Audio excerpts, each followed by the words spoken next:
Welcome back to Unlocking Inner Peace. I'm your companion. In the past few episodes, we've journeyed quite extensively, from acknowledging life's low notes, understanding their causes, discovering the 8 golden keys to unlock peace, and most recently, in Episode 6, we contemplated the law of everything is always changing, a fundamental truth of the universe. Today, I want to invite you to dive a little deeper into one of the concepts that is perhaps the trickiest, but also one of the most powerful keys to liberation on the path to true peace. That is the idea of there is no fixed, unchanging self. Sounds a bit shocking and hard to accept, doesn't it? How can there be no me? I'm sitting here, thinking, feeling, talking. If there's no me, then who is doing all these things? Those are very natural questions, and I completely understand your concerns. No fixed self doesn't mean we don't exist, or that we are just nothingness. Not at all. It means that what we often mistake for a solid, separate, unchanging self, a real master reigning within us, actually doesn't exist in the way we usually imagine. In today's podcast episode, we will become inner explorers together, lifting the veil of mystery to discover what the self we often take pride in or cling to actually is, how it is formed, and why understanding that there is no fixed self can bring us unexpected freedom and peace. Now, let's begin the journey of discovering the interesting stranger right inside you.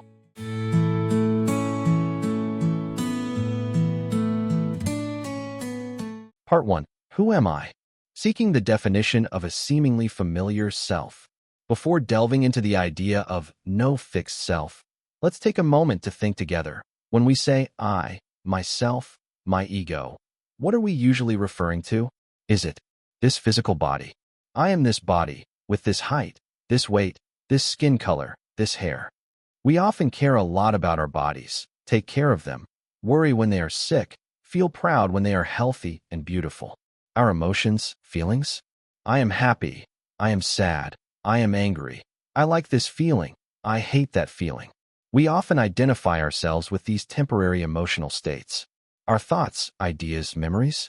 I think that, I believe that, I remember in the past. I am a logical/creative/practical thinker. We often consider these streams of thought, viewpoints, and memories as an inseparable part of the self.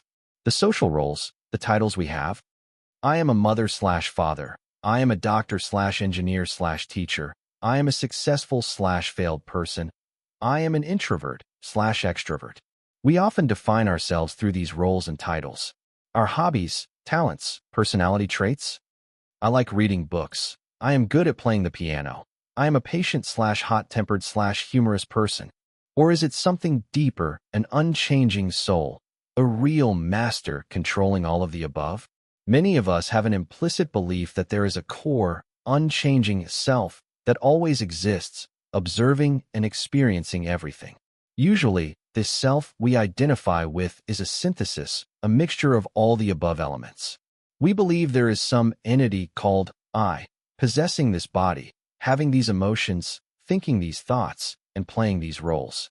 And we often try very hard to protect that self, to make it better, stronger, more recognized. But wise masters from ancient times, after a process of deep observation and contemplation of the nature of reality, made an extremely surprising and revolutionary discovery. This self, that we often mistake for a solid, separate, and unchanging entity, is actually just a temporary combination of many ever-changing elements. And there is no fixed master behind it all. Sounds a bit hard to believe, doesn't it? So what actually is that self, if it's not a fixed entity?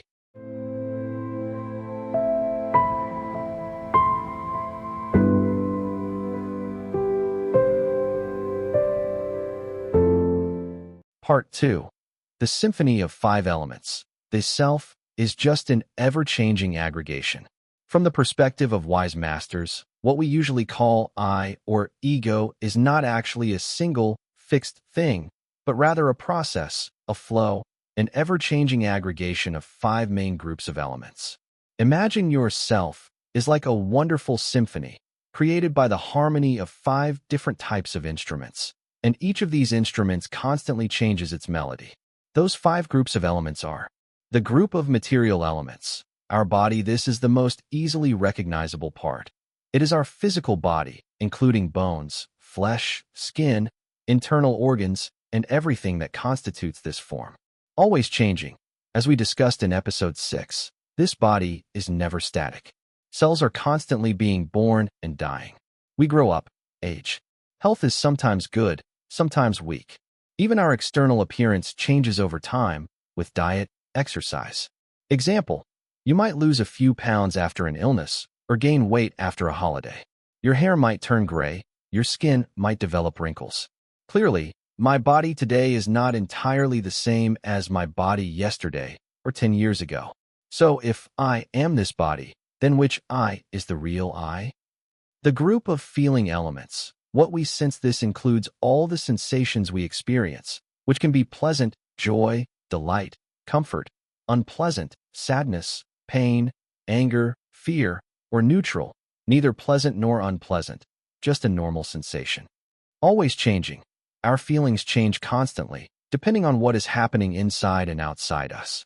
A compliment can make you happy, criticism can make you sad. A cool breeze can bring a pleasant sensation, a cut on your hand can cause pain. Example, this morning you woke up feeling full of energy and joy, but just one unpleasant message or an annoying phone call, and that feeling can disappear instantly, replaced by frustration or worry. So is I that joyful feeling? Or is I that frustrating feeling? Or is I none of those feelings, because they all come and go very quickly? The group of perception elements, how we conceptualize, remember, label, this is the mind's ability to recognize, remember, conceptualize, differentiate, and name things and phenomena. It includes notions, concepts, mental images, memories of the past, and imaginations of the future. Always changing. Our perceptions are also not fixed. How we see an issue can change when we get new information or when our mood changes. Our memories can also be distorted, embellished over time. Example, when you were young, you might have been very afraid of the dark, imagining all sorts of scary things in it. But as you grew older, with more understanding, your perception of darkness changed, and you were no longer as afraid. Or perhaps you used to love a certain dish, but eating it now, it doesn't taste as good as you remember. Your perception, your conceptualization of that dish has changed.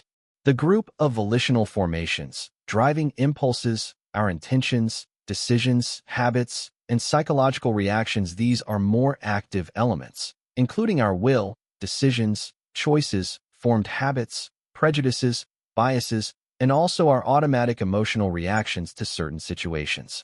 They are the motivations that impel us to think, speak, and act in certain ways.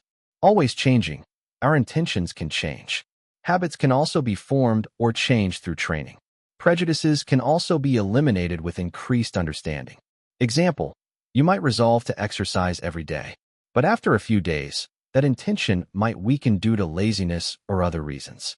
Or perhaps you previously had a negative prejudice against a certain group of people, but after having the opportunity to interact with and understand them, your negative intentions and feelings towards them might change completely.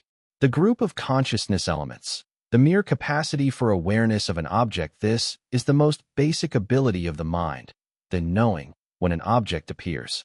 For example, when the eye sees a flower, there is a knowing of that flower, eye consciousness. When the ear hears a sound, there is a knowing of that sound, ear consciousness.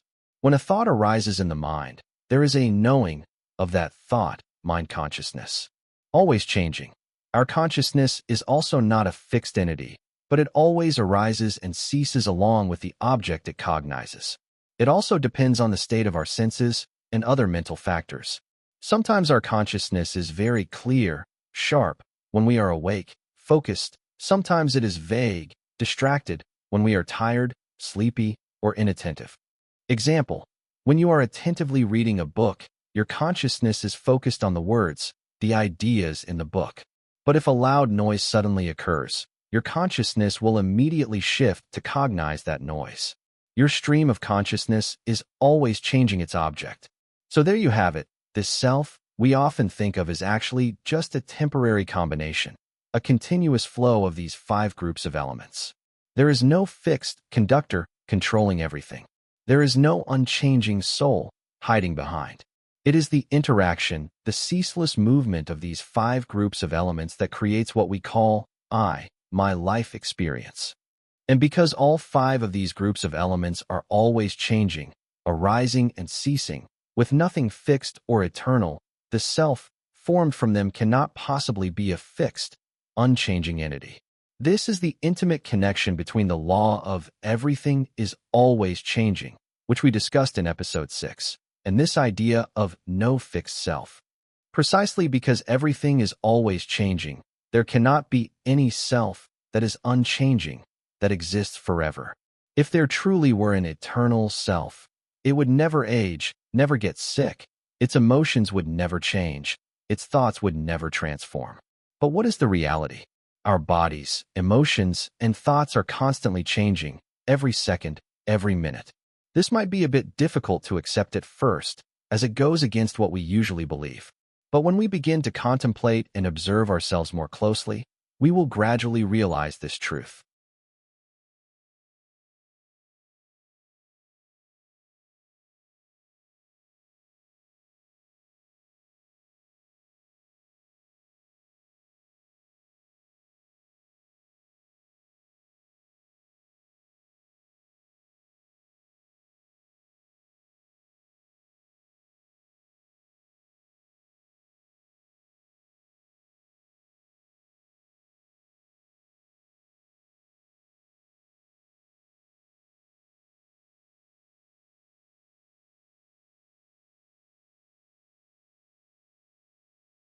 Part 3.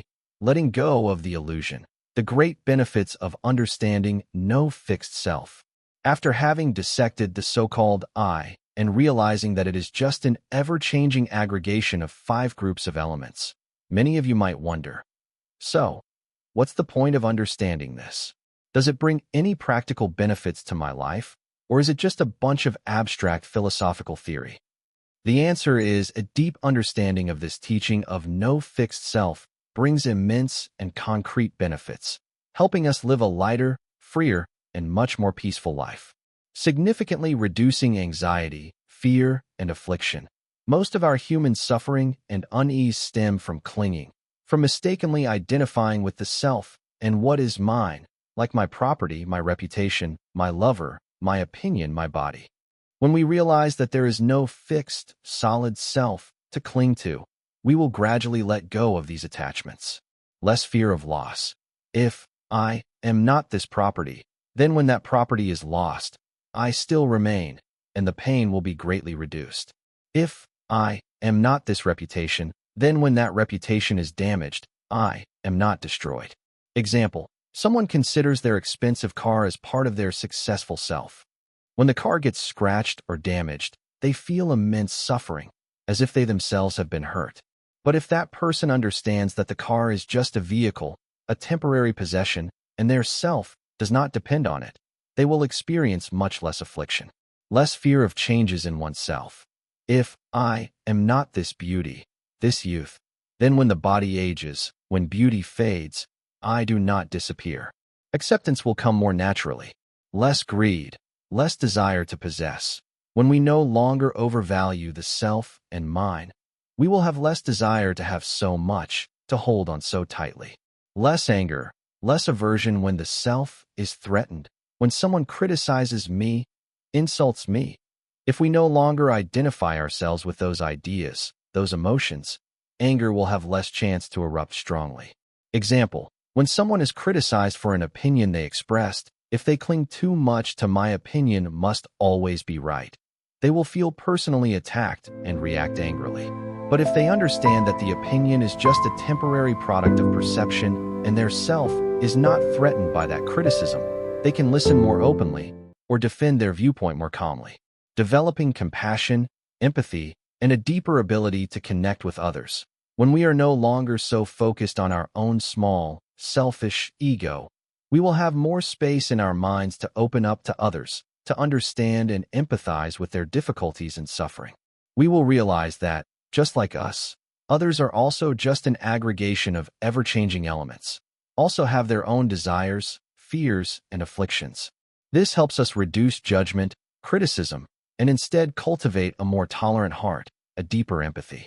Example: when seeing someone behave badly, instead of quickly concluding that person is bad-natured, we might think that perhaps they're going through something difficult or are being dominated by negative emotions, just as we sometimes are.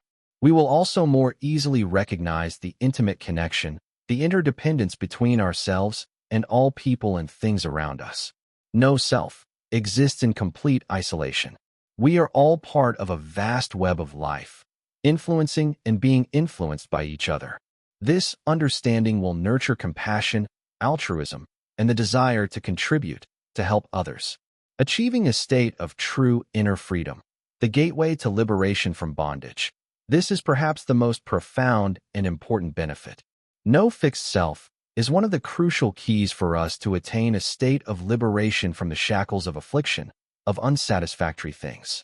When we deeply and directly realize that this self we usually cling to is just an illusion, a concept created by the mind, then all the suffering, all the bonds originating from attachment to that self will gradually dissolve. We are no longer deceived by the self, no longer led by it into endless pursuits of desires or mired in unnecessary fears. This is true freedom, freedom from illusions, freedom from afflictions, freedom to live a full, peaceful, and meaningful life, encouraging us to live more mindfully, more consciously in every moment. The teaching of no fixed self also reminds us that no thing or phenomenon in this life arises spontaneously, nor does it exist independently or randomly. They are all formed from countless different causes and conditions interacting and supporting each other. This is another profound concept we might explore in future episodes, called dependent origination or interbeing. This understanding helps us live more mindfully, more consciously of all our actions, words, and thoughts, knowing that they all have impacts, are all part of a complex web of cause and effect. We will recognize more clearly the interconnectedness, the interdependence of everything in life, thereby adopting a more responsible, grateful, and harmonious attitude towards the world around us. Example: when eating a bowl of rice, we can be aware that this bowl of rice is the result of the labor of many farmers, transporters, sellers, and also of sunshine, rain, and earth. This awareness helps us appreciate the meal more and feel more grateful. In summary, understanding that there is no fixed self does not mean we deny our own existence or become apathetic or indifferent to life. On the contrary, it helps us live more authentically, more profoundly, more freely, and more peacefully, when we are no longer made miserable by illusions of a selfish, fragile, and demanding ego. It opens a door for us to connect with the true nature of ourselves and of life, a nature that is inherently vast, free, and full of potential.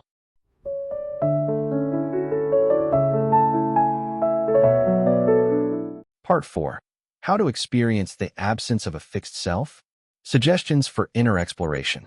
After understanding the concept and the great benefits of realizing no fixed self, many of you might be very curious to know: so how can I truly experience this? How can it become more than just a nice theory in my head, but a real experience for me? This is an incredibly important question, because true understanding comes not just from hearing or reading, but from one's own direct contemplation and experience. Experiencing the absence of a fixed self is not an easy task, and it requires a process of observation, reflection, and persistent practice. Here are a few suggestions you can try to begin this journey of discovery. Practice objective self-observation, as in the keys, dwelling in the present, and inner calm and mental steadfastness. Spend time each day sitting quietly and observing what is happening within you, without judgment, without identifying yourself with it. Observe the body. Feel the sensations in your body: hot, cold, tense, relaxed, itchy, painful. Just observe them come and go, constantly changing, without thinking, "This is my body. It must always be healthy, comfortable."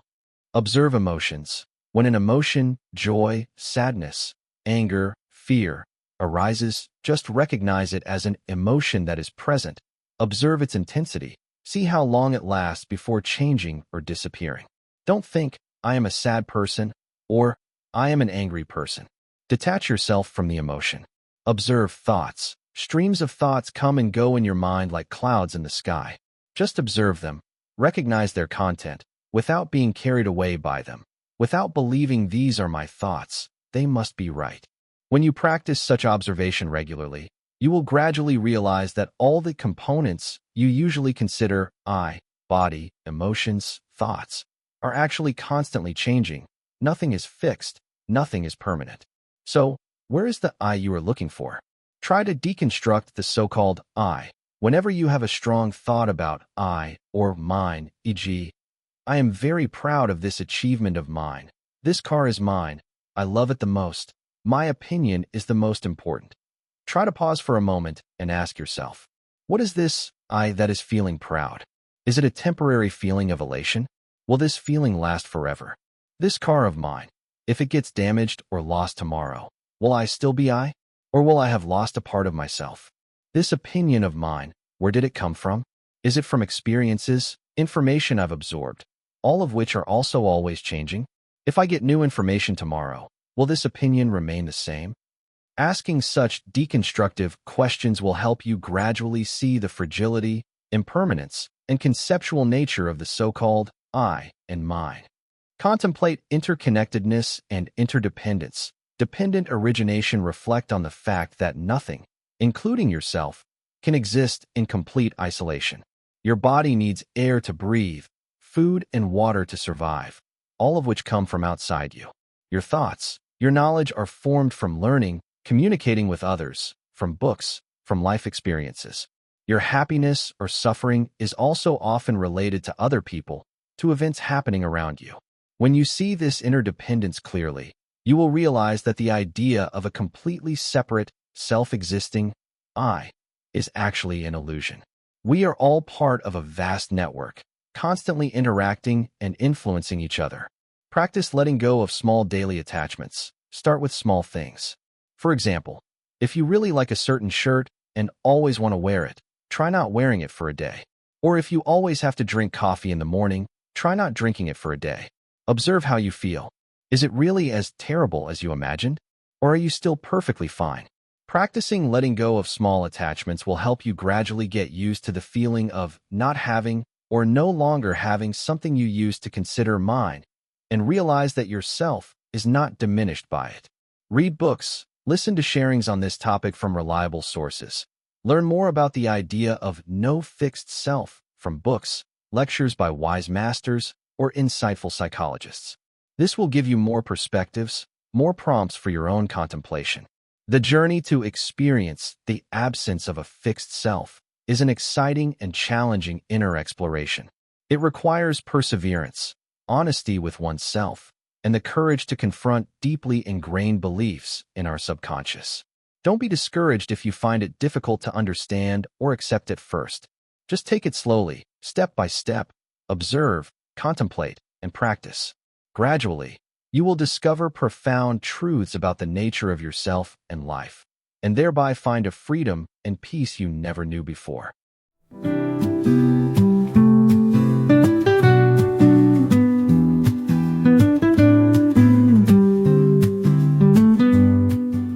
So, we have journeyed through a topic that is perhaps quite thorny, but also incredibly important on the path to finding peace, exploring the idea of no fixed self.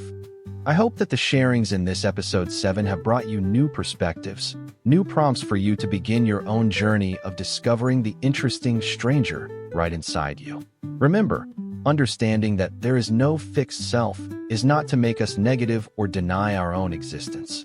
On the contrary, it is the door for us to step into a freer life, less tormented by illusions and attachments, and thereby able to live more fully, more lovingly, and more peacefully. Thank you for taking the time to listen. If you find this content valuable, even if it's a bit hard to digest, but still want to share it with friends you care about, please don't hesitate to like and share. And of course, please subscribe to the Unlocking Inner Peace channel so we can continue to journey together in future episodes, exploring more secrets to a more meaningful and peaceful life. Wishing you a new week full of joy, many interesting discoveries about yourself, and that you always find lightness in knowing that you are not limited by any fixed self. See you in the next podcast episodes. Goodbye.